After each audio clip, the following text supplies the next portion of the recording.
గురుగారు, మకర రాశి వారికి ఈ వారం ఏ విధంగా ఉండబోతోంది? మకర రాశి వారికి 4 గ్రహాలు దివ్యంగా యోగిస్తున్నాయమ్మ. 6వ రాశిలో రవి బుధులు, 4లో శుక్రుడు, తృతీయంలో శని. శుభకాలం కొనసాగుతుంది. మంచి ఫలితాలు సాధిస్తారు. వృత్తి ఉద్యోగ వ్యాపారాల్లో నైపుణ్యం పెరుగుతుంది. కృషికి తగిన ప్రతిఫలం లభిస్తుంది. ఉద్యోగరీత్యా మేలు చేకూరుతుంది. ఉద్యోగంలో ఉన్నత స్థితి లభిస్తుంది. గతంలో ఏర్పడిన దోషాలు తొలగుతాయి. స్థిరమైన ఫలితాలు సాధిస్తారు. మీ పనులకు సరైన గుర్తింపు ఉంటుంది. తగిన ప్రశంసలు లభిస్తాయి. ప్రోత్సాహం ఉంటుంది.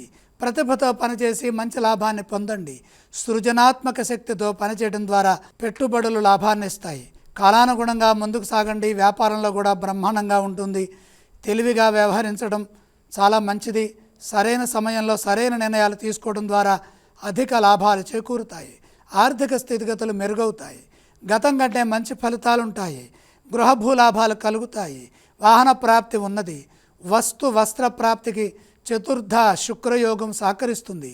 సంపదలు పెంచుకోవడానికి యోగ్యమైన కాలం. యోగ్యతను అనుసరించి మంచి ఫలితాలను పొందటానికి కాలానుగుణంగా ఏ నిర్ణయాలు తీసుకోవాలో ఆ మార్గంలో పయనించండి. శుభవార్తలు శక్తినిస్తాయి. ఏ స్తోత్రాన్ని పఠించాలి? మకర రాశి వారు మహాలక్ష్మి ధ్యానం చేయడం మంచిది. ఈ రాశి వారు ఏ ఆలయాలను సందర్శిస్తే శుభ ఫలితాలు కలుగుతాయి? మహాలక్ష్మి సందర్శనం ఉత్తమం. ఈ రాశి వారు ఏవేవి దానం చేయాలి? దానాలతో పని లేదు.